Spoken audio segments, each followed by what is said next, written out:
Bonjour tout le monde. J'attends que la diffusion en multistream. Apparemment, on n'est pas encore sur Facebook. Ça va venir.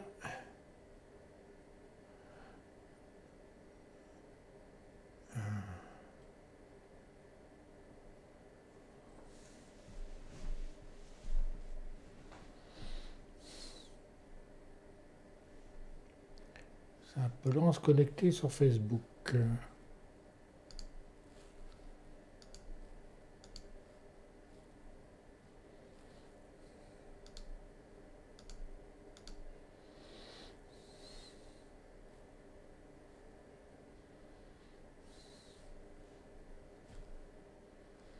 Bon, bon, on va y aller comme s'il y avait les trois canaux. Facebook, ça se raccrochera ensuite, c'est pas grave. Bien, aujourd'hui, je vous propose, bon, ça va être un live pas trop long parce que, bon, on est dans une semaine où on est coupé en deux par le 11 novembre, donc je suppose, bonjour Sandrine, ah bah Facebook est là alors, ça va? Donc, oui, on va faire une séance un peu moins longue que d'habitude, euh, parce qu'en fait, avec le 11 novembre en plein milieu, je suppose que tout le monde a plein de choses à faire. J'espère aussi que les commerçants sont débordés par les commandes qu'ils doivent traiter en urgence. Voilà, compte tenu de la journée en moins. Et puis, qui sait, peut-être a-t-on dans la vie aujourd'hui des choses à fêter, peut-être un petit peu plus que la semaine dernière, par exemple. Voilà. Bon, aujourd'hui, on va donc parler d'une étude de cas précise qui fait suite. C'est bien, Sandrine, toujours fidèle au poste. Euh, on va, quand j'ai sorti le live sur le maillage en tournante, le maillage circulaire ou les concours circulaires, selon comment on le fait, j'ai eu sur le support énormément de questions, ou même par mail d'ailleurs, qui portaient sur l'application pratique, c'est-à-dire sur la manière de le mettre en œuvre. Et effectivement, j'ai expliqué ce que c'était, j'ai pas abordé le côté implémentation. Donc aujourd'hui, on va faire une étude de cas. Bonjour Cédric. Ah ben Cédric d'ailleurs est au premier plan puisqu'il fait partie qui est sur YouTube. Cédric fait partie de ceux qui ont posé des questions et je lui ai dit ben il faudra patienter jusqu'au live, hein, voilà. Donc dans l'idée, bonjour Michael.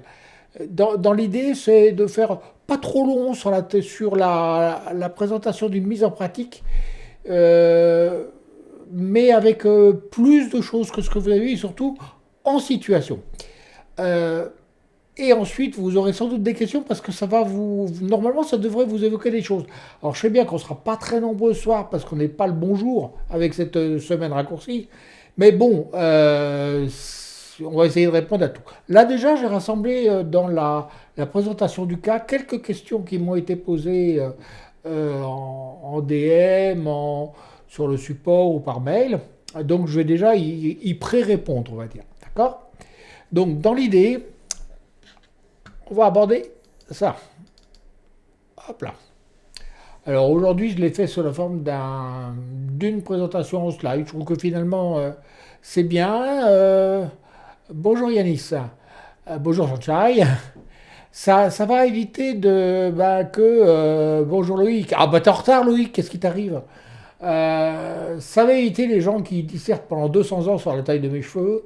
Donc comme ça, vous ne me verrez pas longtemps, vous verrez davantage les styles d'aujourd'hui et vous me foutrez la paix. Bon, que les jaloux se lèvent le doigt. Donc, étude de cas, on va partir du principe qu'on a un site, qu'on a un blog ou pas. Enfin, en tout cas, on a un site. Bon, en toute 50 pages, c'est pas forcément le site totalement destiné à un maillage, bien qu'il faille en faire, parce que ça fait partie des outils qu'on doit à tout prix utiliser aujourd'hui. Mais disons que le punch réel d'un maillage est donné à partir du moment où on a une certaine taille de site. Bon, plus en fait la taille du site est grande, plus on peut espérer trouver la bonne page à mailler, plus ça paraît naturel. Enfin, tout ça marche bien quand tout est ensemble. Voilà. Euh, donc, on va partir du principe pour l'instant que vous avez deux types de sites. Le premier type de site, c'est que vous avez plus de 800 pages ou vous avez moins de 800 pages. Alors 800, ce n'est pas un nombre fixe, mais c'est pour vous donner une idée. Alors je mets site plus blog parce que j'inclus le blog dans le fonctionnement. Hein. Par contre, pour le site, je n'inclurai pas forcément, s'il s'agit d'un e-commerce, pas forcément tout le site marchand, puisque tout va dépendre de la construction, de la quantité de produits, de la manière dont c'est fait. Idéalement, il faudrait inclure même les produits, mais si les produits ne sont pas stables, c'est embêtant de faire un maillage dessus. Mais on va voir qu'il y a deux approches différentes du maillage en fonction de cette espèce de charnière qui se trouve vers 800 pages. Hein. Donc, bonjour Bertrand. Et bonjour tout le monde. Alors, Bertrand, il y en a sur YouTube, il y en a sur Facebook et il y en a sur Periscope. Donc, Bertrand qui est sur Periscope dit bonjour à tout le monde, même ceux qui ne sont pas sur Periscope. Donc, je transmets, tu vois. Hein. Donc, on va un préalable commun aux deux situations. Soit vous avez moins de 800 pages, soit vous en avez plus. Dans tous les cas, vous devrez vérifier que vos titles, après coup, vous savez, parfois on fait un title un peu rapidement, on s'en débarrasse parce qu'on est en train de faire sa fiche ou son billet et puis on n'a pas envie de s'embêter, ou parfois même on oublie de le mettre, c'est l'achat qui atterrit comme title. Faut vous mettre à la place d'un internaute qui est sur Google ou qui est en dehors de Google, peu importe, mais il voit votre titre. Est-ce que votre titre, réellement et sans ambiguïté, va lui permettre d'être satisfait par votre contenu? C'est vraiment la question que vous devez vous poser. Est-ce qu'il y a ou pas une ambiguïté? Est-ce que vous lui donnez suffisamment de promesses et pas de fausses promesses? C'est-à-dire qu'il faut vraiment, si vous expliquez un mode d'emploi, vous allez commencer par comment. Si vous utilisez dans quel cas faut-il, vous utilisez peut-être un pourquoi. Si vous voulez vendre un produit, utilisez peut-être, choisissez, achetez, peu importe, faites comme Amazon. Amazon le fait bien. Ils mettent des verbes maintenant dans les titles. Faut pas se gêner, il faut en mettre aussi. Enfin, essayez de donner des précisions dans vos titles et c'est l'occasion de les regarder un peu. Ça a d'autant plus d'importance que on va calculer les métamots sur la base de ces titles-là. Donc, si vous ratez dans la title, vous allez avoir un métamot qui n'est pas pile poil ce que vous revendiquez. Hein. Donc ça, c'est l'occasion de se plonger dedans. Est-ce que mes titles correspondent à ce que je dis? Alors, ok, vous ne pouvez pas à ce stade être sûr que Google comprend la même chose que l'internaute. Mais en tout cas, en première étape, essayez de donner le max d'infos à l'internaute pour qu'il ait une raison de cliquer dessus. Bon, sur le lien, une fois qu'il voit votre page. Okay. Alors, on va scinder très brièvement en deux. L'approche 1, la plus simple, vous avez moins de 800 pages. Là, vous ne posez même pas de questions. Vous faites un maillage pour l'ensemble. Site, blog, partie marchande, tout. C'est-à-dire qu'en fait, vous allez calculer votre maillage, vous aurez un maillage tournant sur l'ensemble du site. Vous aurez effectivement des billets de blog qui vont faire des liens vers les pages du site, voilà. Et vous aurez aussi des pages du site qui font des liens vers le blog. L'important, c'est que ça circule. Rappelez-vous bien que la manière dont on peut amplifier un jus sur un site, il faut que le jus circule. S'il ne circule pas, tout ce que vous voulez faire par ailleurs va tomber à la flotte. C'est-à-dire qu'en fait, si vous recevez un lien, il va s'écraser sur la page, il va servir à rien. Vous mettez un soin pas possible dans votre rédaction, puis vous faites un lien sans le contextualiser vers une autre page. L'autre page n'hérite pas de ce que vous venez de dire, il n'y a que la page où ça a été écrit. Enfin, c'est un vrai massacre que de ne pas faire de maillage.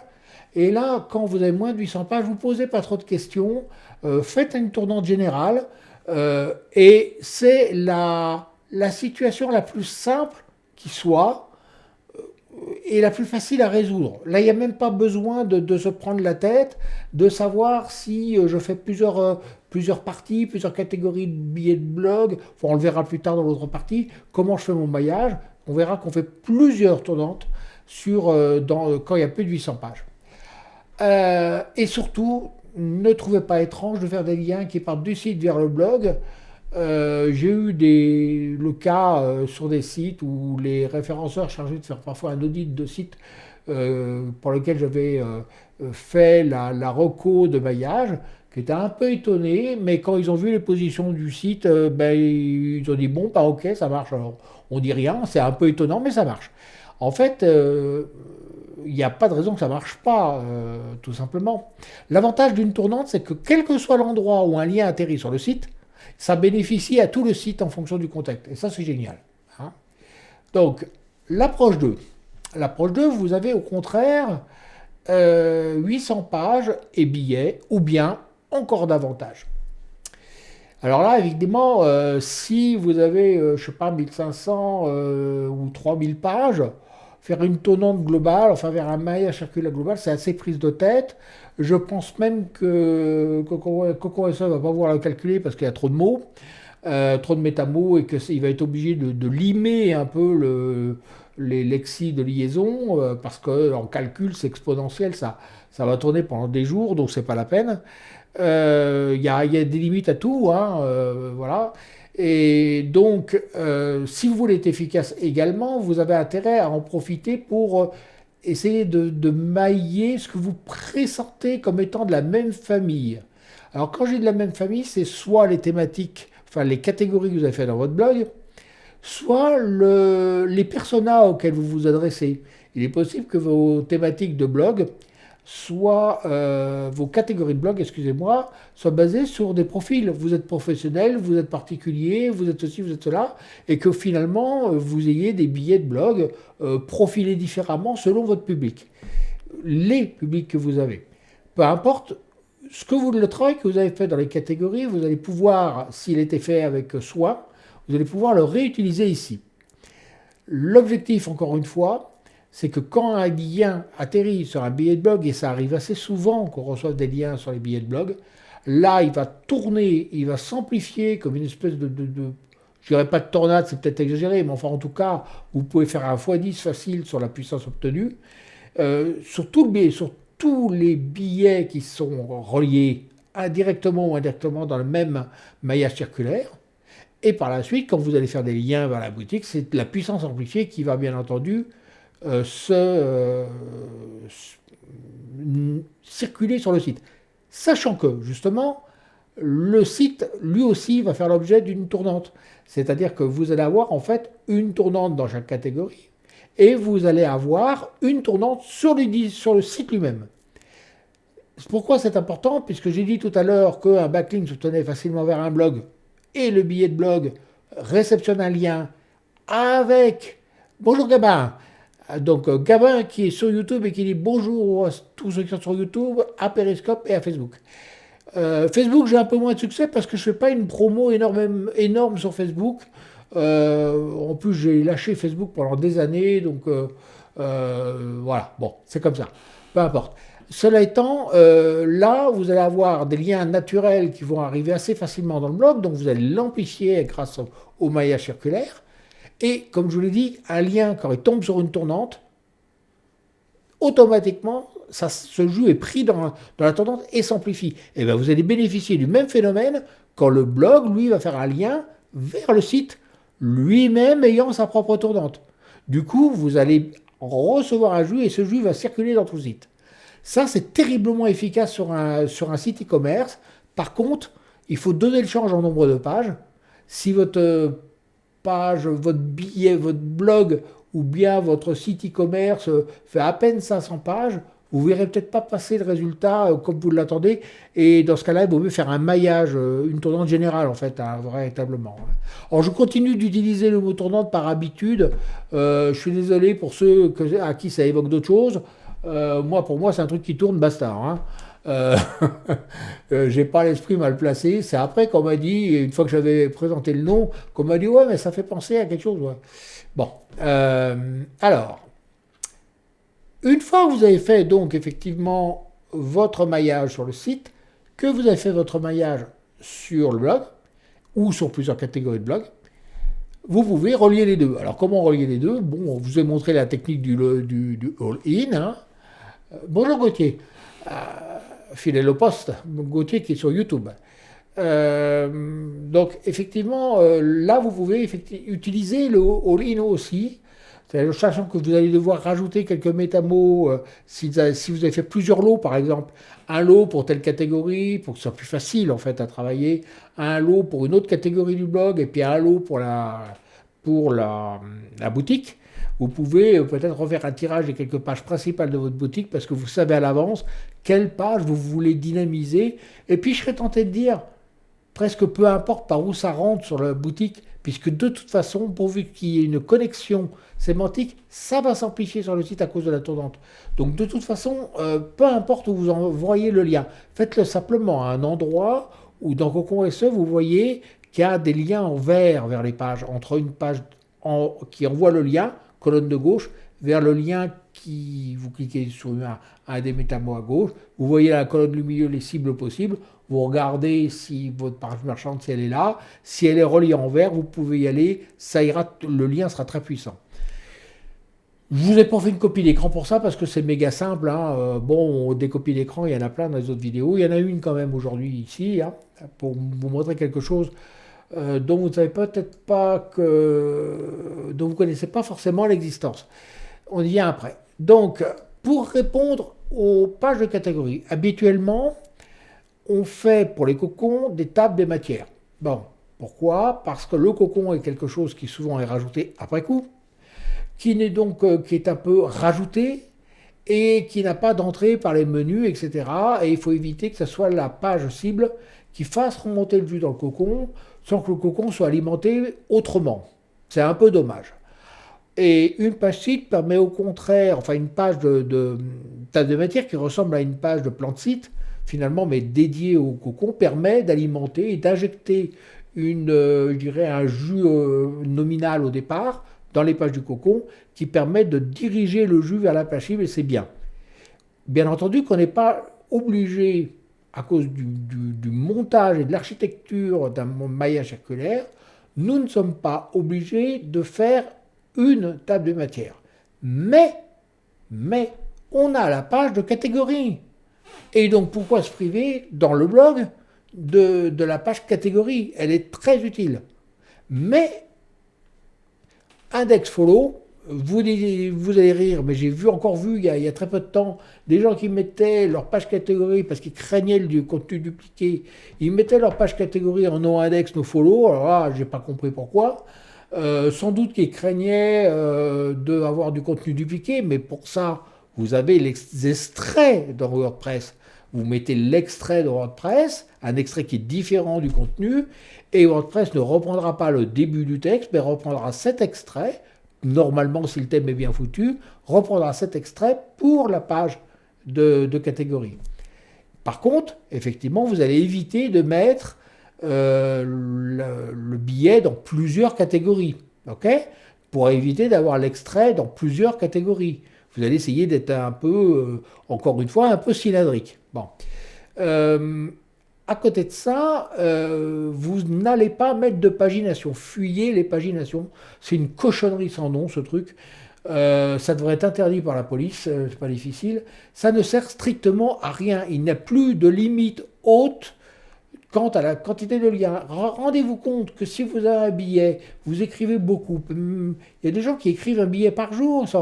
Mais alors la personne, au bout de 8 jours, elle a déjà, au bout de 10 jours, parce qu'il y a 10 pages il y a 10 liens par page de catégorie, donc il est obligé, pour aller voir ce que vous avez écrit il y a 3 mois, de se trimballer 10 pages en arrière, avec des paginations à la moelleux. Enfin bon, heureusement qu'il y a le maillage pour éventuellement rattraper, mais enfin c'est imbuvable, quoi.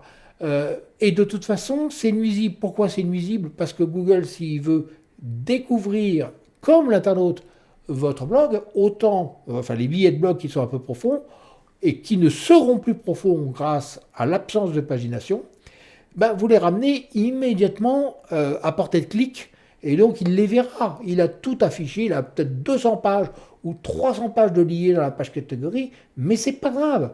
La page Wikipédia de Paris, elle a 9800 liens. La page de Chicago, on a 12 000. Enfin, il s'en fout, il scène tout. Hein. Il suit tout. Il est très gourmand. Par contre, il est fainéant sur les paginations, extrêmement fainéant.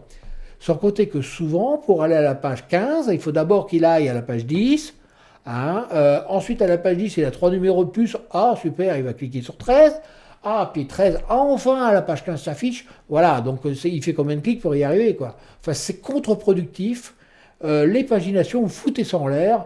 Ça sert à rien. Même dans les catalogues de produits, c'est un truc qui n'a pas de sens.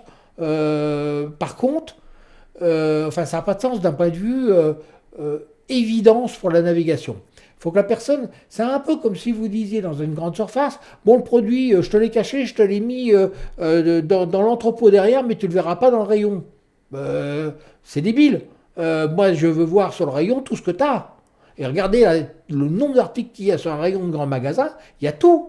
Il n'y a rien de caché ailleurs. Faut faire pareil. Hein, voilà, vous êtes dans un rayon, il y a tout. Bon, et en plusieurs exemplaires. La pagination, déjà, Sandrine, ce que vous pouvez faire, c'est dire je veux 500 pages par page, sur le blog. Automatiquement, tant qu'il n'arrive pas à 500, hein, voilà. Donc, alors, Google, oui, effectivement, utilise la pagination parce qu'il veut favoriser les 10 premiers. C'est exactement l'objectif contraire d'une autre. Donc, oui, Google, effectivement, il limite à 10 par défaut, quoi qu'on peut monter à 100. Hein. Mais il y a des raisons à ça. Hein. Bon. Il veut aussi que la personne clique sur 2 pour avoir 2 nouvelles annonces, sur 3 pour qu'il ait 2 nouvelles annonces, etc. etc. Derrière, il y a une démarche volontaire de la part de Google. Mais d'une manière générale, sur un site, c'est contre-productif. Bon, après, bon. Bonjour Fabien.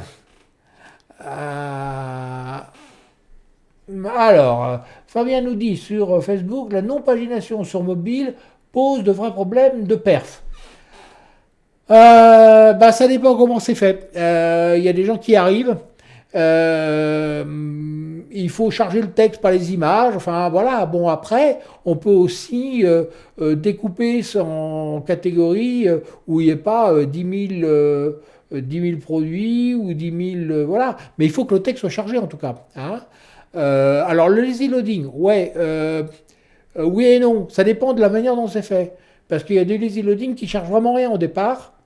Et donc, du coup, Google ne voit pas, quand il a scanné la page, le reste de la page qui n'est pas chargée. Donc, il faut vérifier quand on tape l'URL, par exemple, est-ce que effectivement tout le texte est chargé ou il y a seulement les images. Voilà. Oui, non, alors, Cédric nous dit pas 10 000 catégories. Bah non, parce que déjà, tu n'as peut-être pas 10 000 billets, donc tu ne vas pas faire une catégorie par billet. Sinon, c'est la navigation dans les catégories qui te pose problème. Bon, bien sûr qu'il faut être équilibré. Après, j'ai pas vraiment de ratio, mais on peut dire qu'avec 300, 400 par catégorie, ça paraît raisonnable. Enfin, je sais pas. Ça dépend aussi du thème. Hein. Il y a des thématiques qui demandent à être plus approfondies que d'autres. Faut pas oublier que la catégorie, c'est censé être un accélérateur pour que la personne trouve ce qu'elle cherche. Jusqu'à un certain point, en tout cas. Après, faut essayer de doser ça pour que ce soit pas en chaussettes. Ce qu'on appelle en chaussettes, c'est des catégories super développées et d'autres complètement amorphes avec un article dedans, quoi. Mais bon, faut trouver un milieu, mais en tout cas, fuyez le maximum les navigations. Je sais qu'il existe des moyens, moi je ne suis pas développeur HTML, en général, on arrive à faire charger le texte sans charger les images, donc voilà, ça doit être faisable. En tout cas, les clients qui l'ont fait à ma demande sont très contents du résultat. Alors, y compris les résultats en termes d'ergonomie et de rapidité mobile. Donc, soit ils sont très malins, soit, je ne sais pas. Alors, ne dupliquez pas les liens. Ça aussi, c'est important, ça va alléger votre code source. C'est-à-dire que si vous avez une page de catégorie, qu'elle soit d'ailleurs une catégorie même à la limite de produit, hein, souvent, il vous colle, le thème vous colle un lien sur la photo, un lien sur le titre, un lien sur la description du produit, un lien sur voir le produit, puis quoi encore, quoi. Un lien pour toute la div, basta. Pareil sur le blog, un lien pour tout, c'est-à-dire que vous avez un article, si vous avez une photo en main, un lien pour l'ensemble, pas 50 000 liens. Vous divisez complètement, vous perdez un jus monumental à ces endroits-là si vous faites ça. Ne faites jamais ça. Veillez bien à avoir, quand vous êtes sur une page A qui fait un lien vers la page B, le lien sur cette page A ne doit pas faire plusieurs liens vers la page B. Sinon, c'est de la perte sèche. Et quand je dis de la perte sèche, c'est pas seulement de la perte sèche pour la page en question, mais pour toutes les pages qui sont reliées sur cette page-là. C'est vraiment le truc qu'il ne faut pas faire.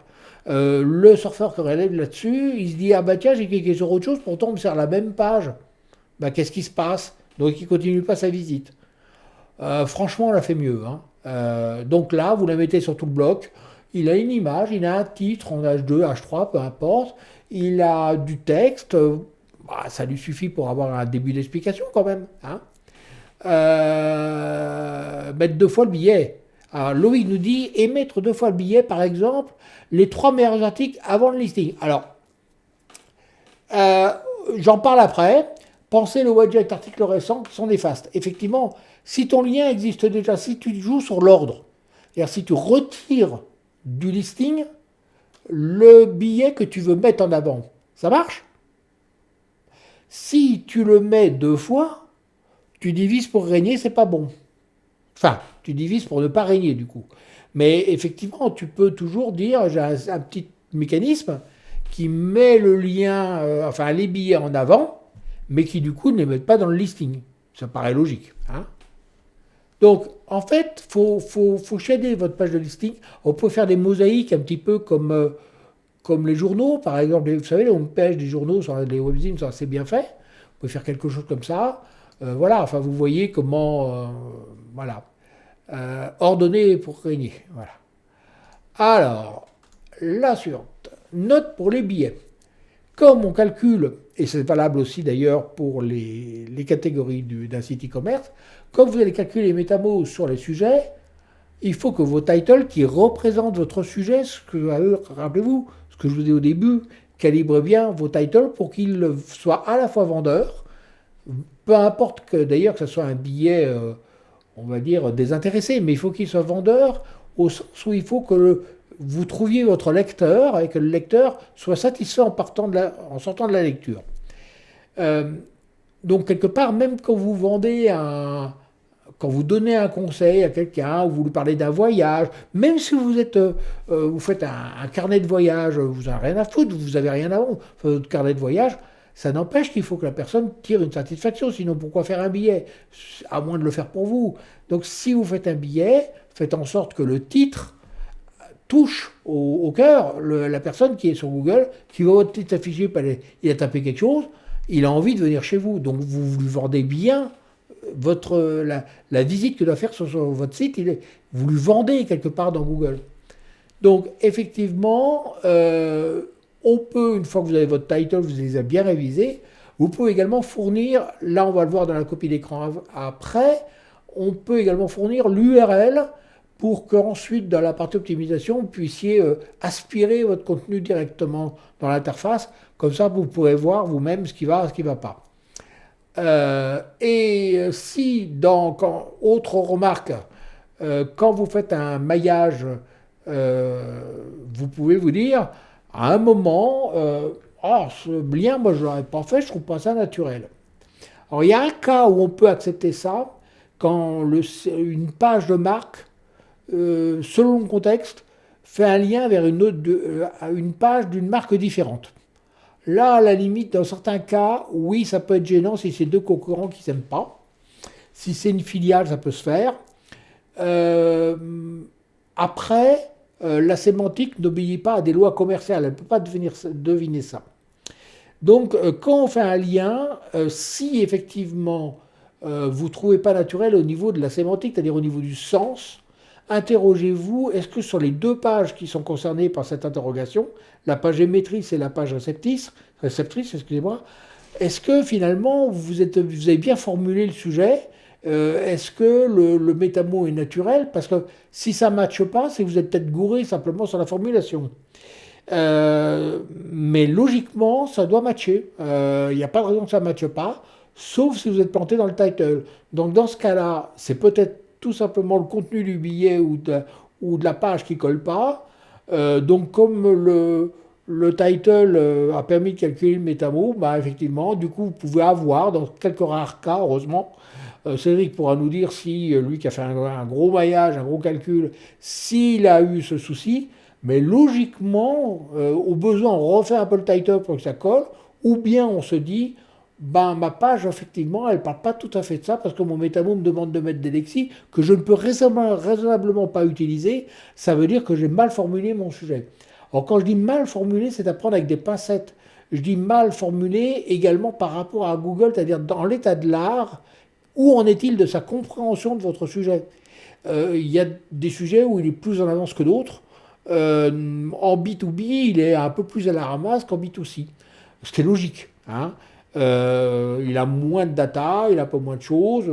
Éventuellement, c'est un produit qui n'existe pas dans d'autres pays. Donc voilà, il a un peu moins de matière et donc il a un peu plus de mal à extrapoler. Mais bon, ça peut arriver. Mais la première chose à faire, c'est de se dire, si j'ai un lien entre deux pages et que ça ne va pas, c'est qu'il y a quelque chose qui cloche dans ce que vous avez fourni. Alors, que nous dit Cédric? Déterminant, ça passe crème. Crème. Crème quoi? Explique tout, Cédric. Cédric m'a mis un message sur YouTube. Déterminante, ça passe crème. Alors, je ne sais pas de quoi il veut parler. T'as crème comme Lexi, non? Lis au-dessus. Bah oui, mais comme je ne connais pas le sujet du billet, je ne peux pas répondre. Bon. Cela étant, si on a des mots un peu bizarres, surtout en déterminant, on peut être sûr que Google, lui, il a compris ça. Donc il faut peut-être reformuler un peu le title pour qu'il ne comprenne pas autre chose. Il faut faire attention aux verbes, hein, méfiez-vous de ça. Hein. Les verbes, c'est vraiment le piège. Enfin, j'espère que tu n'en as pas eu trop, Cédric. Ça a été. Dis-nous tout. J'ai fait un maillage en deux parties, tu veux dire. En deux parties qui s'est limité à 200 caractères sur Google. Sur YouTube. Ah oui, d'accord. Ok. Ok. Donc déterminant, ça passe crème, lit au-dessus. J'ai fait. Oula. Alors, ordonner, oui, pour régner. Bon, ben j'ai rien compris. Euh, euh, il faudrait qu'on trouve le moyen peut-être parfois de faire. Alors là, je vous ai mis une petite. Montrer comment on rentre les URL. Alors, quand vous mettez vos métamos. Oui, il y a un message qui, à mon avis, il manque quelque chose dans les messages, Cédric, tu as raison. Parce que c'est pas très compréhensible. Donc là, imaginons que vous ayez besoin de rentrer l'URL qui va aller avec la page. Si vous faites un tableur Excel, vous mettez dans la première colonne vos sujets et que vous mettez dans la deuxième colonne l'URL. Hein, une fois que vous faites un copier-coller, ça va vous mettre une tabulation entre les deux, entre l'URL et le sujet. Et du coup, humour en prime, je vous ai montré un exemple de ce que ça va vous donner au moment de calculer le métamo. Sachant que vous pouvez aussi les rajouter après coup, mais là, c'est un peu, faut trouver où c'est. Autant les rentrer dès le départ. Mais si vous ne pouvez pas le faire, vous pouvez encore le mettre ensuite. Hein, les mettre ensuite. Là, ça va avoir un avantage, c'est que quand vous allez aller sur l'espace pour optimiser votre texte, vous allez retrouver l'URL en bas et vous pourrez aspirer votre URL pour ramener le texte à l'intérieur. Moyennant le fait que c'est l'occasion de tester votre page, voir si elle est effectivement Readability compliant. C'est-à-dire, est-elle compatible avec Readability, puisque à cet endroit-là, c'est le seul endroit où on s'en sert, on se sert de Readability pour extraire le texte de votre page. Donc, si vous voyez que votre balise H1, là, vous savez que votre thème est un peu bizarre. Voilà. Voilà comment rentrer les URL, c'est pas très compliqué. Flippant.com, ben oui. Hein. Alors, note pour les pages marchandes. Alors, on va reprendre. Alors, Cédric sur Facebook. Un petite interruption. Cédric sur Facebook nous dit un argument pour Facebook, cette histoire de limitation sur YouTube. Ah bah oui, forcément. Je disais, j'ai presque regretté d'avoir repassé tout dans la moulinette. C'est vraiment bien foutu. Bon, ça, vous l'avez pas entendu, hein. Si le title suit bien les préconisations de CocoNSE et qu'à la base tu as les lexiques déterminantes ou près, ça passe. Ah oui, d'accord, ok, ça passe crème. Et tu obtiens peu ou prou le même résultat. Alors le même résultat que quoi?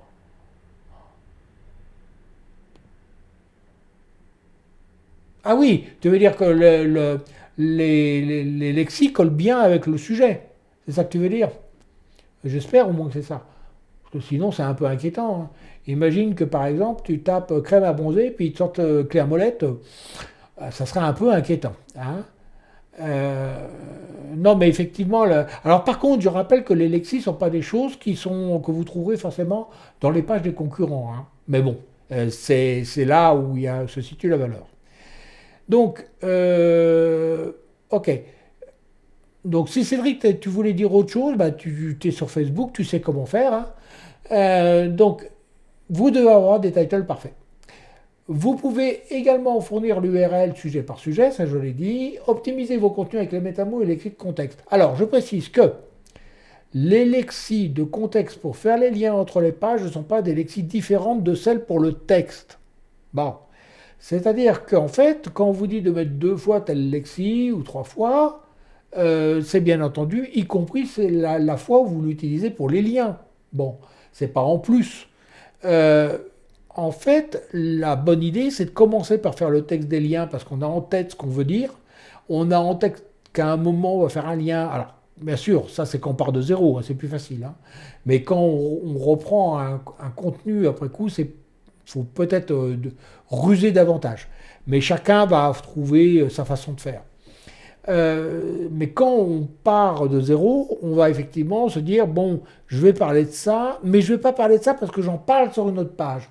Donc c'est l'occasion justement de caser à cet endroit-là quelques lexiques pour introduire le fait qu'on en parle sur une autre page. Et donc ça devient très naturel d'utiliser les lexiques contexte. Et les lexiques contexte, ce sont les mêmes que celles qui servent à l'optimisation. Donc quand vous avez déjà fait tous les liens, avec 3 lexiques contexte à chaque fois par lien, par exemple, ben, vous avez pratiquement déjà tout mis au moins une fois, voire deux.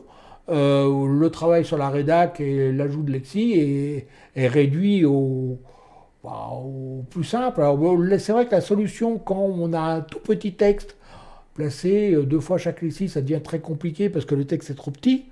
Mais si vous réfléchissez bien, il y a 20 lexis. Si vous devez mettre 2 fois chaque lexi, ça fait donc 40 fois l'ensemble. Sur 300 mots, 40 fois l'ensemble, ça fait une densité imbuvable. Donc la logique veut qu'effectivement, 2 lexis, c'est quand le texte est assez grand. Alors pourquoi 2? Parce que souvent, il faut quand même que l'empreinte se voit. C'est-à-dire le fait qu'il y ait une seule répétition dans un texte donne enfin, répétition d'un mot ayant un sens, hein, ayant un sens particulier, pas un mot commun, euh, banal, on va dire, sans sens particulier pour le thème. Dès lors qu'il est répété 2 fois, vous accentuez l'attention. Bon.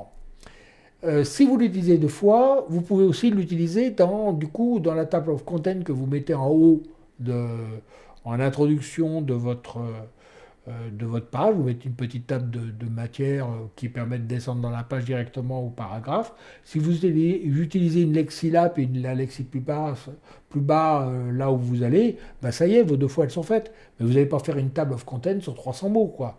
Donc en fait, c'est vrai qu'on a plutôt, nous, visé les textes de 1000 mots, voire 1500, voire 2000, enfin peu importe, parce que la plupart des gens sur les blogs ou qui font des cocons visent des textes assez volumineux parce que bah, il faut se lâcher, quoi. C'est-à-dire qu'il faut dire ce qu'on a à dire, il ne faut pas avoir l'impression d'être pressé, il faut quand même il faut avoir quelque chose à dire. Et la plupart des choses qui se disent ne se disent pas en 100 mots ou 200 mots. Bah, sauf si vous mettez une définition d'un mot, par exemple. Si vous faites un dictionnaire, oui, là, vous aurez des textes courts. Mais sinon, pas trop, quoi. Alors, je tiens à préciser aussi qu'il faut bien avoir en tête que l'optimisation SEO est différente de l'optimisation métamo. Alors pourquoi je dis ça? J'ai vu des personnes qui avaient savamment optimisé leur page pour mettre X répétitions des mots-clés importants pour se positionner dans Google. Donc, je sais pas, un bijoutier mettait 10 fois le mot bague, par exemple, parce qu'il voulait se positionner sur bague, admettons. Et puis, au moment de rajouter les métamots, il faut qu'il rajoute du texte, qu'il n'y avait pas avant. Donc, il rajoute du texte. Mais du coup, sa pondération diminue, parce que nous, on ne lui dit pas de rajouter 10 fois le mot bague. Parce que bague ne fait pas forcément partie des lexiques. Et donc, du coup, il se retrouve à un texte vis-à-vis du SEO qui se trouve désoptimisé. C'est-à-dire qu'il abaisse sa pondération qu'il avait faite en SEO. Mais comme nous, on ne lui donne pas de conseils sur ce mot-là, obligatoirement, pas toujours en tout cas, s'il ne fait pas partie des lexiques, on ne lui dit rien, c'est à lui de reprendre l'optimisation SEO qu'il avait faite, combien de fois il avait mis, c'est l'occasion pour lui de diluer un peu, parce qu'en général, on y va un peu trop fort sur l'optimisation. Voilà, mais pensez bien que si vous rajoutez 1000 mots à une page qu'en contenait 500, votre pondération est divisée par 3 sur tous les mots-clés que vous avez mis dedans dans le texte. Bon, voilà, c'est tout. Donc effectivement, il faut avoir à l'esprit ce cas-là, parce que je l'ai vu se présenter plusieurs fois. On me disait, oh je comprends pas, alors je monte sur certains trucs et puis sur d'autres, j'ai perdu des places. Bah oui, mais si vous n'aviez pas mis, vous divisez par 3 la présence de votre mot-clé, ne le perdez pas, votre mot-clé, vous avez fait un boulot dessus, remettez la pondération que vous aviez estimée à une époque convenable. Voilà. Mais pensez-y, parce que beaucoup de personnes tombent dans ce piège. Hein. Donc, après, écoutez, avant de passer aux questions, je vous ai dit que ce serait plus court aujourd'hui, il faut lier le blog et le site dans le cas de l'approche numéro 2. Là, vous pouvez soit tout simplement mettre quelques pages bien senties en plus dans le lot, enfin quelques métamots que vous recalculez ou que vous mettez à l'intérieur de la partie où il y a les calculs de blog, des pages du blog, les métamots.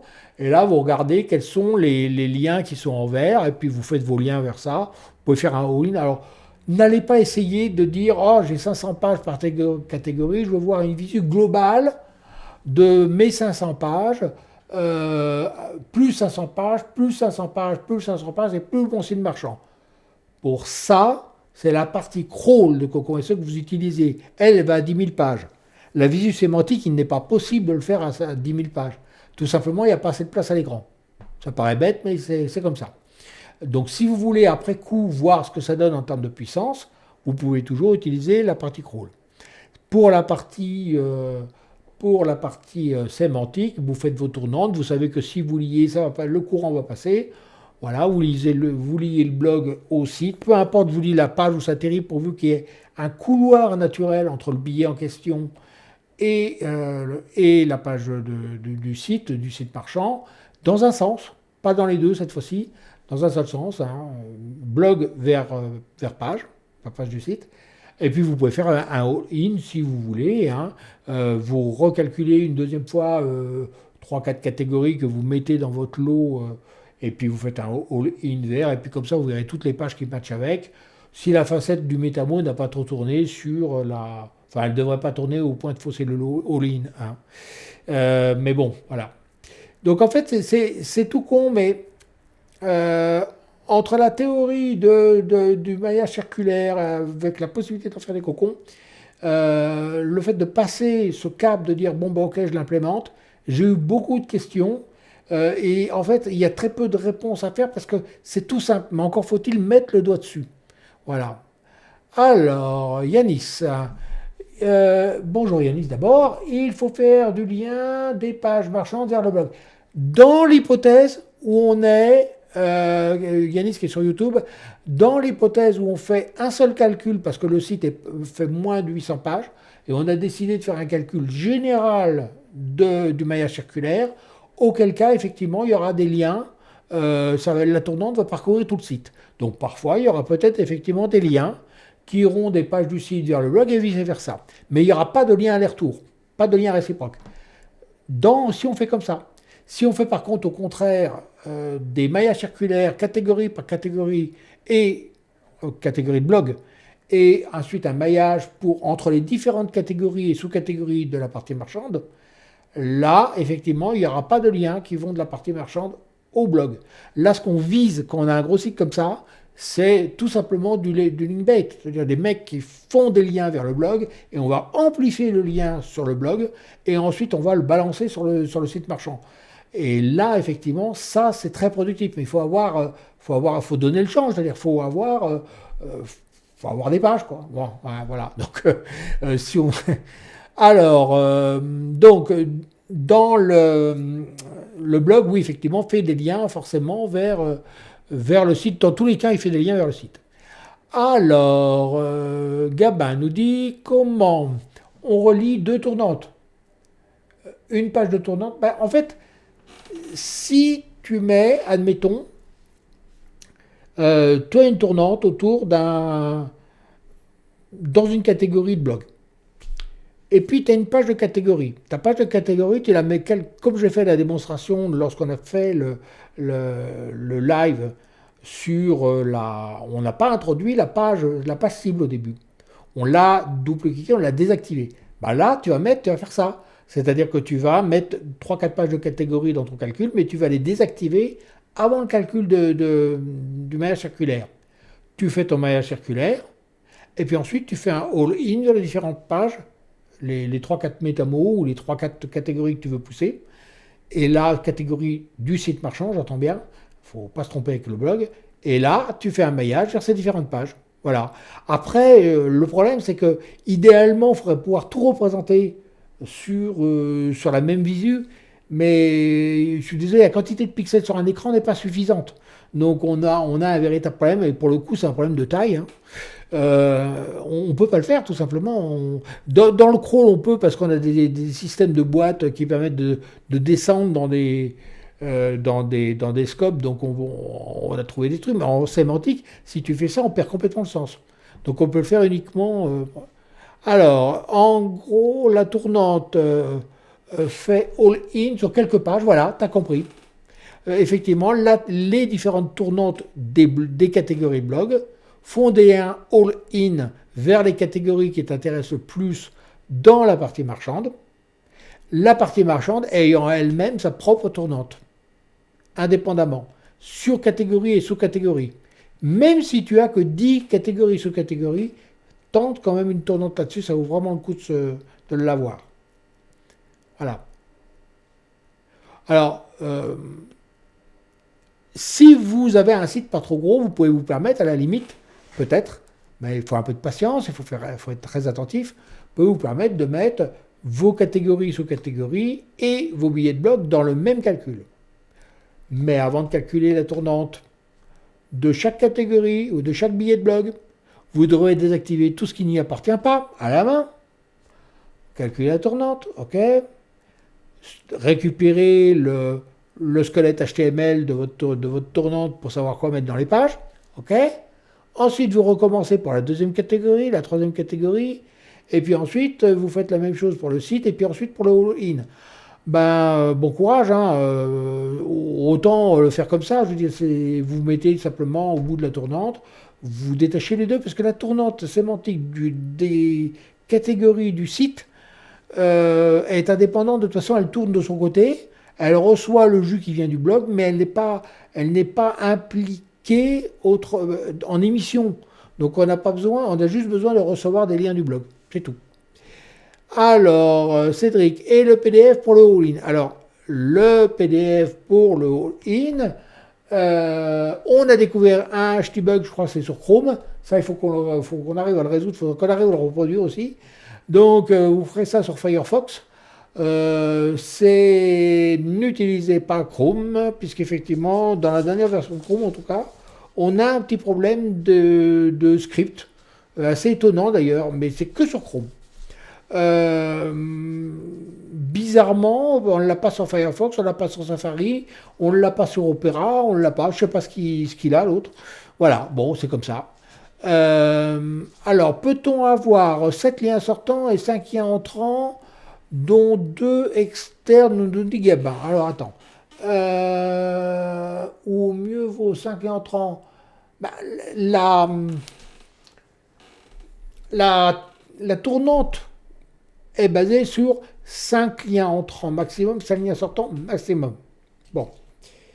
Après, tu peux toujours avoir des liens qui rentrent. D'accord? Tant qu'elles ne viennent pas d'autres catégories, puisque d'autres catégories du même système, c'est-à-dire que si tu as déjà fait une tournante sur les catégories et sous-catégories de ta partie marchande, tu ne vas pas rajouter un lien alors qu'on t'en fait déjà faire entre les différentes pages de catégories.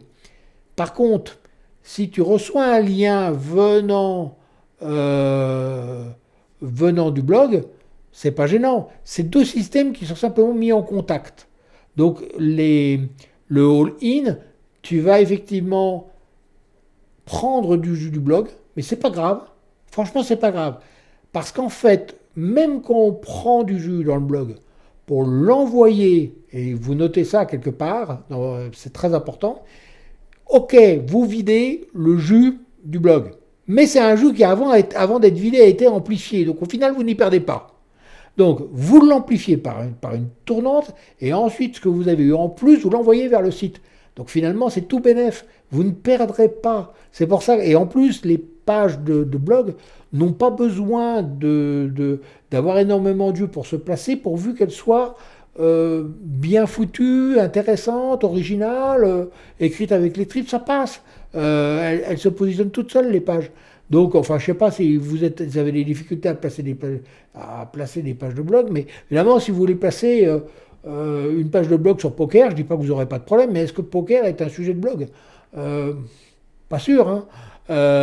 Alors, des liens externes. Bon, les liens externes, tu fais ce que tu veux, mais t'attends d'avoir mis tes tournantes avant. Tu peux très bien avoir des liens externes qui rentrent sur tes pages, oui. C'est pas gênant, au contraire. Mais attention, hein, allez-y mollo sur les liens, hein. Les liens externes, les backlinks, hein. Aujourd'hui, apparemment, excusez-moi, j'ai bu un peu de menthe, parce qu'à force de parler, on a soif.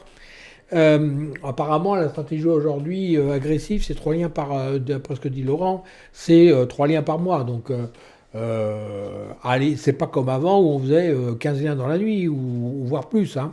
Oui, merci Cédric pour la santé. Oui, on faisait, ce n'est que de la menthe, hein. Donc, de toute façon, je bois pas d'alcool, donc comme ça, c'est réglé. Mais donc, dans l'idée, si tu reçois des backlinks, mais surtout, et si tu fais une stratégie de backlink à côté, attends d'avoir mis ton maillage et ton contenu. Tu me remercieras après. C'est pas du tout un lien qui aboutit sur des pages avec du maillage.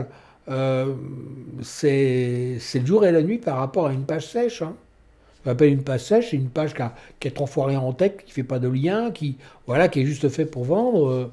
Le jus va tomber dessus, va s'écraser, et puis il y a quoi comme contenu pour le rendre contextuel, tu vois, il n'y a que dalle, quoi. Donc, alors déjà que ton lien en émission, le backlink que tu vas faire, l'endroit où tu vas le faire, peut-être qu'il ne sera même pas contextualisé convenablement, parce que c'est peut-être un lien que tu auras acheté ou dont tu ne maîtrises pas le rédactionnel. Le mec, il met ce qu'il veut, il va mettre un carrossier à côté d'un gars qui fait des piscines. Bon, évidemment, c'est tout mélangé. Bon, bah, tu prends ce qu'il te donne, ok. Bon, après, est-ce que c'est naturel, c'est autre chose. Mais en tout cas, qu'il arrive au moins sur une page qui a du sens.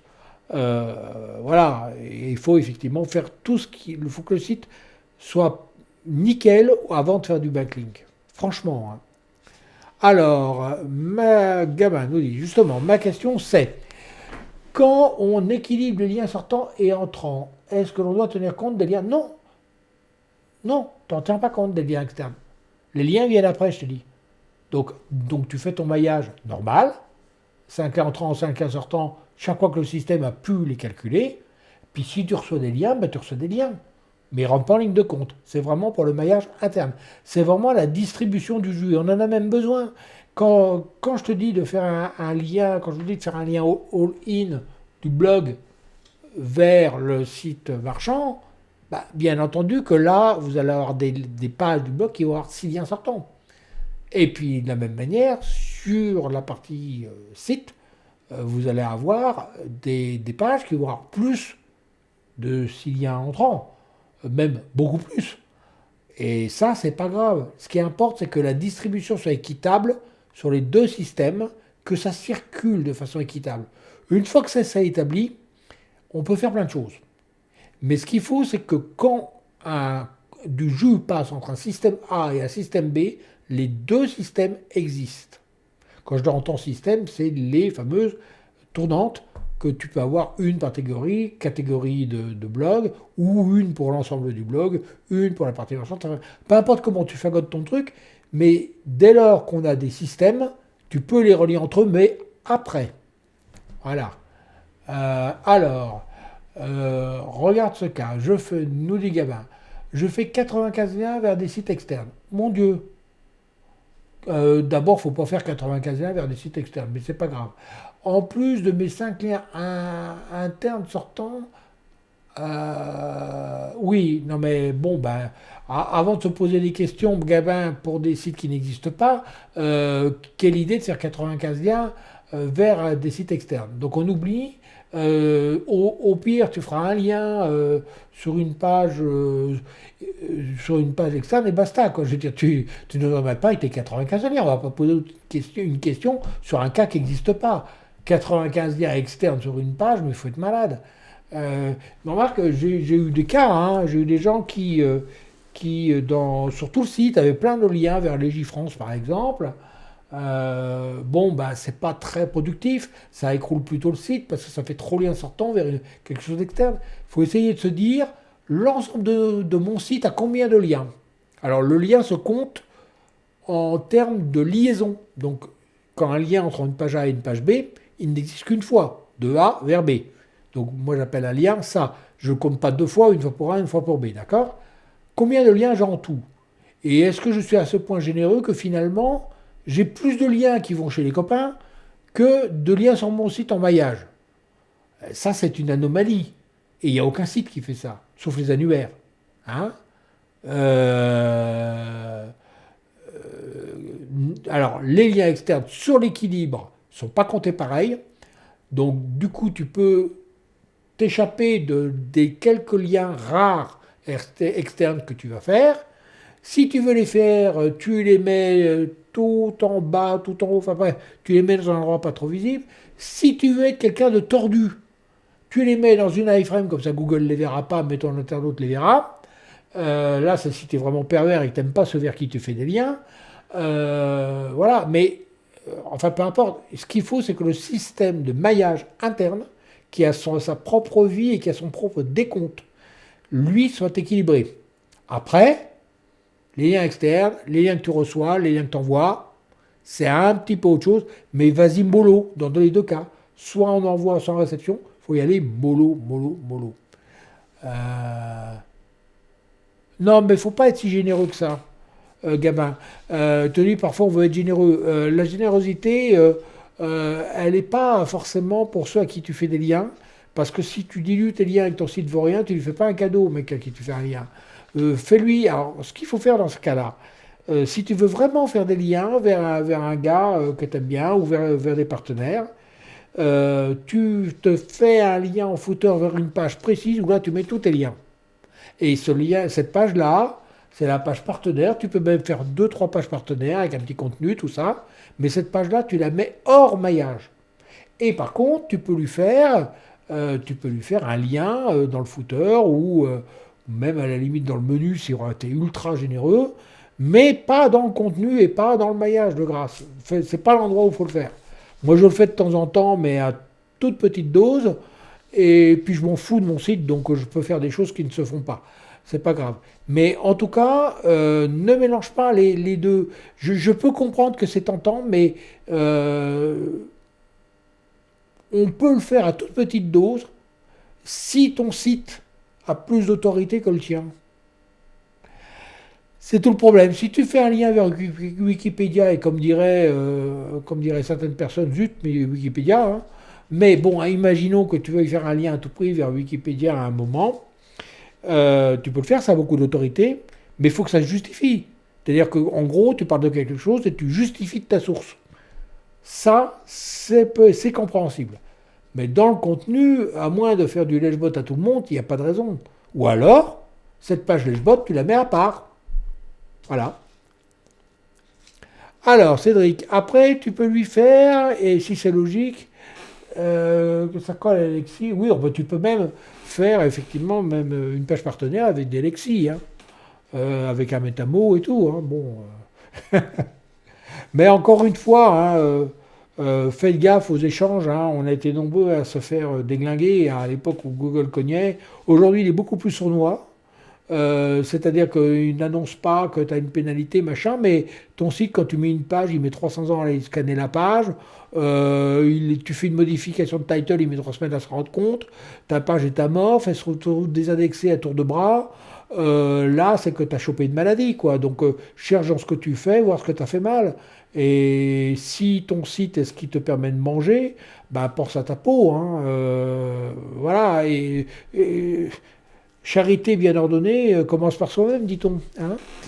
Alors, Loïc, moi je fais des sections annexes, slides ou très rarement dans le contenu. Alors, je ne dis pas qu'il ne faut pas être sympa avec les autres, attention, mais une page dédiée au partenariat, ça me paraît cohérent et ça me paraît également éviter une forme de tromperie pour l'internaute. Bon, après, chacun voit. Hein. Cédric, c'est pas mal ce terme, la page Lèchebot. Bah ouais, tu peux faire ton métabo sur Lèchebot. Euh, je vais renommer ma page partenaire comme cela. Bah ouais. Hein. Voilà. Non mais Gabin, fais gaffe avec les liens ou autres. Moi sur mon site de ref, j'ai une page qui parle des annuaires avec qui j'avais fait un lien il y a très très très longtemps. Je suis persuadé là-dedans qu'il y a même la moitié des annuaires qui répondent plus, mais c'est pas grave. Quand je me rends compte, j'enlève le lien, puis voilà. Euh, je suis un peu distrait pour mon site, donc c'est pas. En fait, il faut savoir une chose, c'est que ceux qui ont le moins besoin de référencement sont les référenceurs. Ça paraît un peu idiot, mais il est rare qu'un client qui me dit je vous ai contacté parce que j'ai vu qu'en tapant n'importe quel mot je vous trouvais, il est rare que je le signe au final. Il me fait perdre du temps, il me fait faire des devis, des tas de choses, et puis on ne va jamais se mettre d'accord. Le client qui signe avec un référenceur, c'est le client qui en a entendu parler, c'est le client qui a vu une vidéo, qui a vu un billet qu'il a aimé, qu'on lui a recommandé. En gros, c'est un travail qui est tout sauf le référencement. Ça vient des temps où il y a eu les pénalités à gogo, et donc 2010, 2011, 2012, 2013, où on alternait entre les pandas et les pingouins à tour de bras, et où tous ceux qui étaient super premiers sur des super top mots-clés, se sont fait déglinguer en série, et les gens se sont rendus compte qu'un référenceur pouvait se placer là où il voulait, mais il ne pouvait pas décider de combien de temps il y sera. Et donc, le souci qu'il y a, c'est que le client, lui, il n'a pas envie de se retrouver dans cette situation. Donc, il se renseigne avant. Donc il va aller voir avant de se décider, il va taper votre nom dans le web, il va regarder si effectivement ce que les gens disent de vous, etc. etc. C'est pas du tout, en gros, un référenceur, à cause du perte de la confiance due aux pénalités, il n'y a que ceux, malheureusement, qui sont un petit peu connus, qui se font voir, qui donnent des trucs, qui font des billets intéressants. Il n'y a que ceux-là qui marchent. Hein. Je parlais avec une référenceuse la semaine dernière qui me disait que certains référenceurs ramaient pour trouver des clients. Ben oui, mais s'ils se contentent d'avoir un blog bien avec des mots-clés bien placés, c'est normal. Hein. Moi, j'ai toujours fait des billets. Hein. Parfois, j'ai eu des périodes où je ne faisais pas. J'ai été interviewé dans des vidéos. J'ai fait des vidéos. Voilà. Je participe sur Twitter quand je peux. Voilà. C'est-à-dire qu'il faut exister, en gros. Alors, il ne faut pas non plus avoir la grosse tête au final. Hein. C'est pas ce que je veux dire. Mais en gros, il faut montrer qu'on existe et donner des choses. Si on donne des choses, les gens l'apprécient vous donnent des... Et en plus, ils vous connaissent un peu. Sandrine, je la connais depuis, je sais pas, 10 ans. Donc un jour, peut-être qu'on fera quelque chose ensemble, je sais rien. Mais en tout cas, 10 ans pour l'apprivoiser, quoi. Elle doit m'écouter, elle dit, oh, qu'est-ce qu'il dit là? Ouais, ça fait 10 ans. Enfin 9 ans, voilà. Donc, voilà, meurtre en série. Qu'est-ce qu'il nous dit? Est-ce que tu as déjà fait une tournante équilibrée entre plusieurs sites différents? Non, non, non, non, je ne fais pas de ça, moi. Bah non, je ne fais pas de PBN, moi. J'ai une tête à faire des PBN. Non, moi, je fais de la sémantique. En fait, en réalité, moi, j'ai pas besoin de lien, hein. La plupart des sites que j'ai fait monter, je les ai fait monter sans aucun lien. J'ai fait un maillage suffisamment malin et le moindre lien qui tombe dessus, que ce soit un lien même d'un annuaire bidon ou d'un blog bidon, ou, enfin bidon, sans trop de valeur, quoi. Ou même une citation quelque part, sans vraiment l'URL, mais avec le nom de la boîte, ça suffit pour faire monter. Une fois que ça atterrit sur un maillage, ça monte. Donc, j'en ai jamais eu besoin, y compris pour des top mots-clés, contrairement à ce qu'on croit. Parce que beaucoup disent, bah oui, mais compte tenu qu'on fait beaucoup de contenu, bah forcément, on a un gros trafic. Ouais, enfin, je connais plein de sites qui ont plein de contenu et pas de visites, hein, et pas de visites intéressantes. Ça, j'en connais plein. Et en fait, pour avoir des visites, il faut un contenu intéressant, mais sur des mots-clés qui sont un minimum en phase avec une réaction de la part d'internaute. Et donc, il faut aller parfois chercher du keyword un peu plus compliqué. Et ça, on peut le faire à la sémantique. Et si on n'arrive pas à la sémantique, on va compléter peut-être avec un lien ami ou deux, et ça suffit. Parce que ça tombe sur un maillage et ça monte. Voilà, c'est la plupart de mes succès en sémantique ont été obtenus comme ça.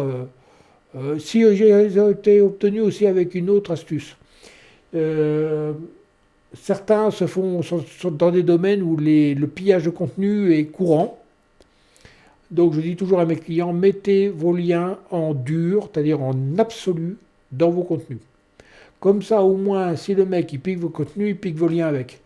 Et il a le nom de domaine, et comme ça, au pire, ça fait un backlink. Donc dans la philosophie actuelle de Google, soit le backlink est reconnu parce que le site n'est pas encore perçu par un site de spam, auquel cas bah, ça fait toujours un backlink, et puis soit effectivement le site est spammy, Google le met à zéro, basta. Et ça vous permet de savoir qui vous a piqué du contenu, et quand vous allez voir, faites une DMCA parce qu'on vous a volé votre contenu, vous pouvez dire, voyez monsieur l'agent à Google, c'est bien quelqu'un qui m'a piqué mon contenu, la preuve, mon nom de domaine est dedans, hein, et de partout, et en plus il a même piqué le nom de la boîte, enfin bon voilà. Donc vous avez de la matière. Et croyez-moi que le vol de contenu, c'est une plaie sur Internet aujourd'hui, hein. Donc d'ailleurs, quand vous commandez du contenu, vérifiez toujours que votre rédacteur l'a pas piqué quelque part. J'en connais qui font ça à gogo, hein.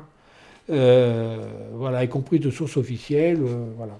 Donc, moi je te dis, les liens, les PBN ou autres, j'en ai pas vraiment besoin. Donc, après, certains clients peuvent en faire. On est capable, avec la sémantique, avec beaucoup de patience et beaucoup de travail sur un site, on peut parfaitement truster, je sais pas, les 1000 mots les plus compliqués d'un domaine, hein, enfin d'un domaine, d'une thématique, hein, et être numéro un partout, hein. C'est pas un problème. Position zéro, partout. On peut, y compris se taper 110 000 fois ou 120 000 fois. Ça, c'est tout à fait faisable. Après, il faut savoir qu'un mot-clé qui est super trusté, il est souvent super pas convertible. C'est-à-dire qu'en fait, on ne vend pas beaucoup avec un mot-clé trop généraliste.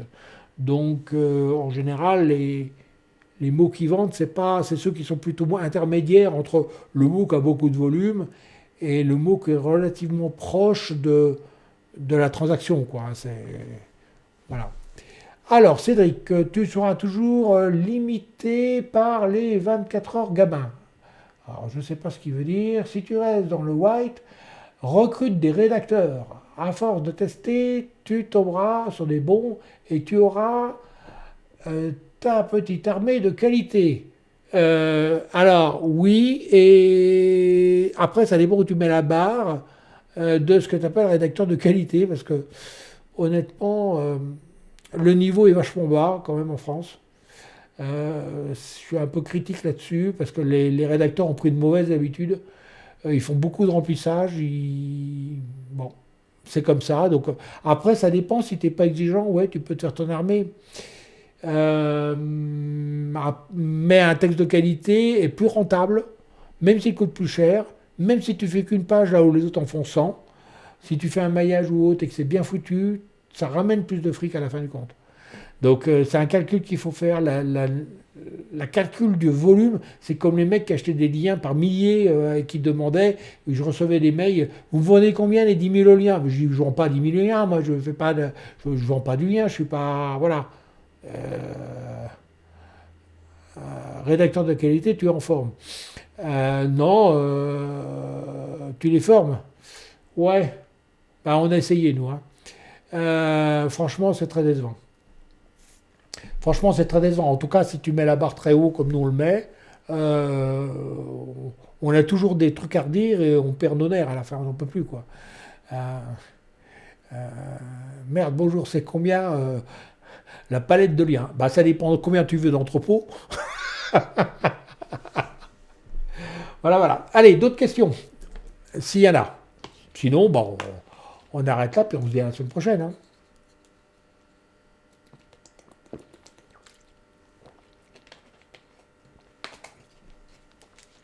Mais ne perdez jamais de vue que la qualité aujourd'hui est plus rentable que le volume. Après, si la personne met 3 semaines avant de sortir un texte, évidemment, et qu'elle fait payer les 3 semaines, c'est pas rentable. Combien tu mets de temps à écrire un ensemble de 30-40 pages pour un cocon? Moi, j'écris pas, donc. Ce que je peux te dire simplement, c'est que quand j'écris une chronique sur le journal du net ou quand j'écris un billet de blog, je pense à ma cible, c'est-à-dire à ceux qui vont devoir le lire. J'essaye de me mettre dans la peau du gars et je reprends chaque phrase pour être sûr que la personne ne va pas comprendre autre chose que je veux lui dire. Donc c'est une attention et une concentration qui est épuisante. Et comme je ne suis pas rédacteur du tout, même si je connais bien mon sujet, je ne suis pas rédacteur. Quand je dis connais bien mon sujet, c'est un avantage quand tu connais bien ton sujet et tu dois écrire dessus. Les bons rédacteurs, souvent, ils sont peut-être bons rédacteurs, mais ils ne connaissent pas le sujet qu'ils traitent. Enfin, pas systématiquement, parce qu'ils traitent de plein de sujets différents dans leur vie de rédacteur, et ce n'est pas forcément des spécialistes du domaine. Alors, si c'est technique, tu as besoin de bien connaître ton domaine, et ouais, tu vas passer une bonne journée en tout, mais pas en une seule journée. Tu vas passer plutôt 3 fois 2 heures facilement, quoi. Mais il y a pas de, il y a des billets ou des chroniques sur lesquels ça coulait tout seul.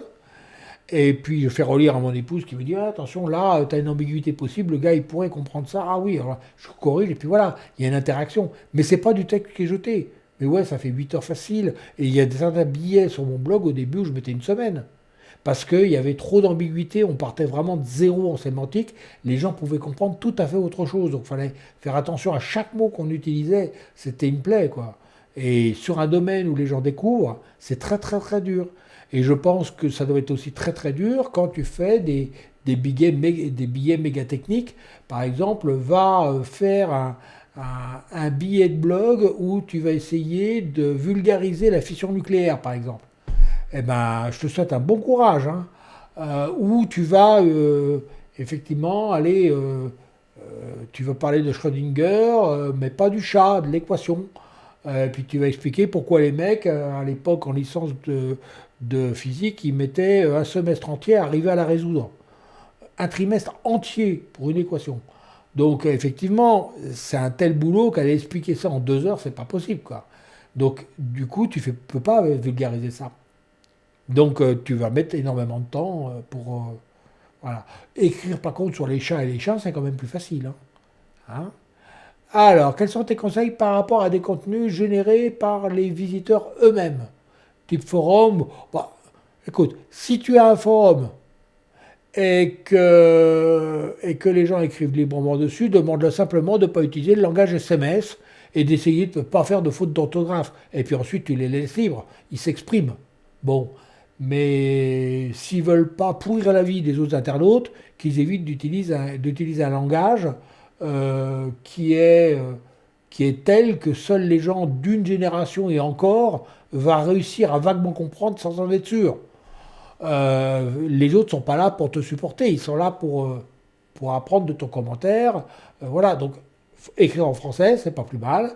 En plus, Google est très à cheval là-dessus, donc il fait très attention aux fautes. Et pour lui, c'est vraiment, il sait le faire, hein. Pour lui, c'est un texte de mauvaise qualité quand il y a des fautes de partout. Donc, il faut faire très gaffe à ça aujourd'hui. C'est une façon qu'il a, hein, de savoir si un texte est de qualité. Ça fait partie du panel des outils qu'il a. Et là-dessus, ouais, que les gens soient clairs, c'est tout. Après, ils font ce qu'ils veulent, hein, ils s'expriment, hein. Euh, alors, bonjour Michael, je ne sais pas si t'ai vu plus tôt, donc bonjour au cas où, sur YouTube. Est-ce que tu penses que ça peut s'optimiser, repasser derrière, insérer les liens, améliorer la sémantique, faire des résumés? Alors, il faut que je remette le message d'avant. Quels sont tes conseils par rapport à des contenus générés? Ouais. Ah, c'est par rapport à ça. Pouh.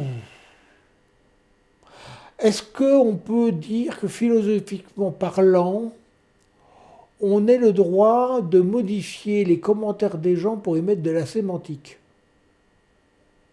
Je ne suis pas convaincu. Tu peux toujours par contre rajouter une réponse à toi, donc c'est ton texte, et peut-être l'optimiser. Mais enfin, à mon avis, c'est un sacré boulot, hein. Cédric nous dit, du coup, utiliser Google Docs pour la correction, l'orthographe, c'est peut-être plus pertinent que d'utiliser les autres correcteurs. Le meilleur que je connaisse, c'est Antidote, hein. Druid Antidote, c'est vraiment le meilleur, ce qui ne veut pas dire qu'il est parfait, mais c'est fait par des francophiles, et sur les Canadiens, Québécois, mais ils ont sans doute le meilleur correcteur de tous, hein. Euh, Ça coûte 50 balles ou 100 balles, je ne sais plus. Avec l'avantage, c'est que quand ils vendent une version, tu en as pour 5 ans sans que tu payes la moindre mise à jour, quoi. Euh, Ça marche dans les navigateurs, ça marche un peu partout. Donc, moi, j'ai ça depuis des années. Je crois que j'ai payé 2 fois la licence en 15 ans, je crois. Puisqu'en fait, les mises à jour sont toujours gratuites sur ce truc-là. Donc, voilà. Non, Antidote, c'est ce qu'il y a de mieux. Après, est-ce que Google fait quelque chose de bien? Comme je n'aime pas les produits Google, je n'ai pas testé leur correcteur. Et je ne suis pas prêt de le faire. Chez moi, il n'y a pas de Chrome. J'ai pas Google Doc. Je veux même pas en entendre parler. J'utilise LibreOffice, basta. LibreOffice ou le truc. Oui, c'est LibreOffice que j'utilise. Donc, je vérifiais quand même parce que pendant un temps j'étais OpenOffice. Et donc voilà, il y a Google, moi je ne veux pas lui filer les trucs, je fais pas de hangouts, voilà. Je fuis ça comme la peste. Et je n'ai pas de compte Gmail non plus parce que je ne veux pas que les mails soient lus par Google. Ça ne regarde pas ce que je mets dedans. Voilà, bref. Je suis un parano Google et un parano Microsoft. Donc, c'est surtout que Google se base sur ses propres caractères pour savoir. Oui, mais en même temps, tu lui donnes le texte. Donc, moi, j'ai pas envie qu'il ait mon texte. Voilà. J'ai pas envie qu'il nourrisse sa machine à data avec mes textes. Voilà. Euh, non, il ne faut pas faire Google quand il t'amène des choses, mais quand il te les prend. Cédric nous dit fuyez la pagination et fuyez Google. Non, fuyez pas Google quand il vous amène des choses, du trafic. Il vous pique assez de données comme ça, sans vous demander. N'allez pas vous-même lui donner des choses. Enfin, je sais pas. Ils ont la mentalité américaine, n'oubliez pas. Ils n'ont pas cette notion de vie privée qu'on a en Europe et qu'on a en France. Pour eux, on est des extraterrestres. Ils ne comprennent pas. C'est Larry Page qui a dit que, quand même, que cette notion de vie privée dont on abuse en Europe était une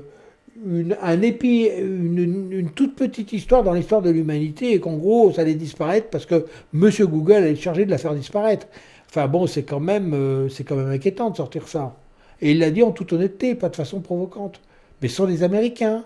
La vie privée n'existe pas là-bas. Je sais pas comment ils fonctionnent. Moi j'aime pas. Voilà.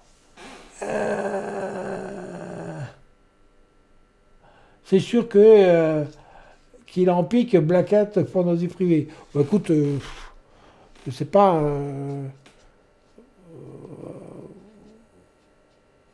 Ouais, enfin bon,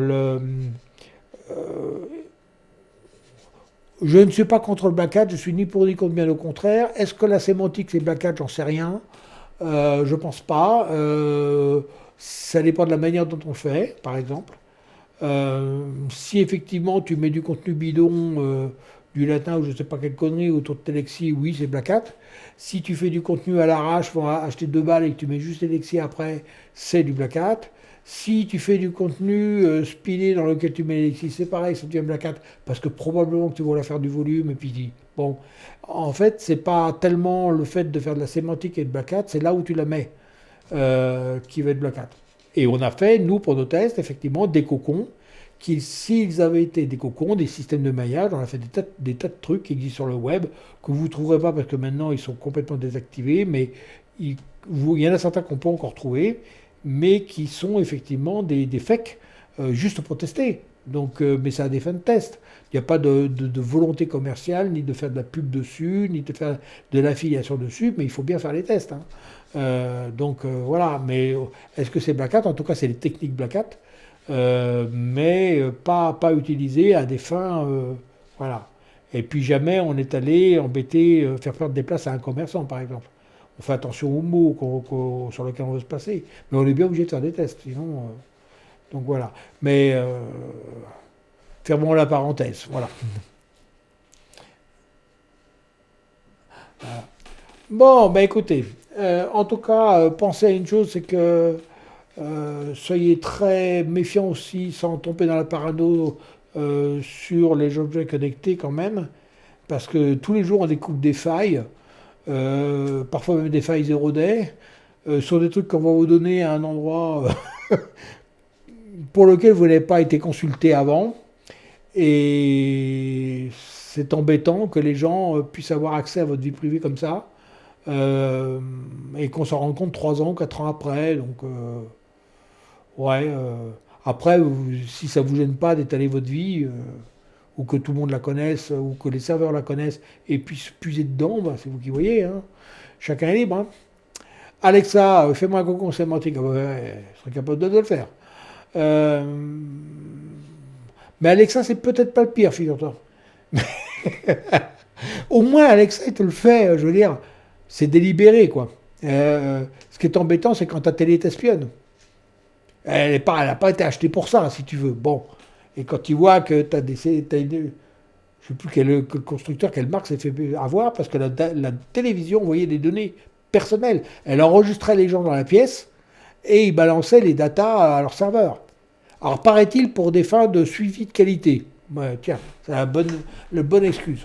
Hein, euh... Snowden est passé par là, Bertrand.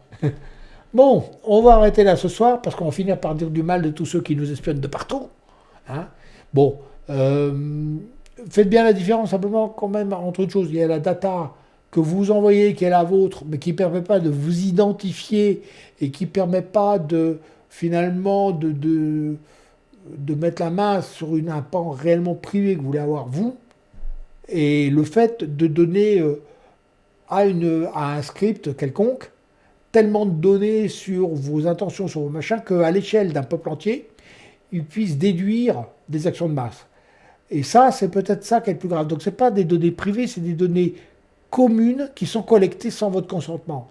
Vous savez que Google, ou un certain nombre de systèmes en prétendu IA, enfin machine learning, ont pu donner des résultats sur l'élection américaine qui vient d'avoir lieu, beaucoup plus précis que les instituts de sondage. Interrogez-vous pourquoi, comment. S'ils ne sont pas allés faire de l'espionnite un peu de partout, voilà. Et comme par hasard, ils ont espionné les réseaux, ils ont espionné. Alors les réseaux, c'est un endroit où les gens parlent. Ils ne font pas attention à ce qu'ils disent, ils donnent des détails de leur vie privée. Dès que vous dites que vous aimez tel sport, tel machin, pof, Facebook vous identifie et faites gaffe à ça. Si vous êtes d'accord pour le donner, bah, vous le donnez, mais sachez que vous ne pourrez pas l'enlever ensuite.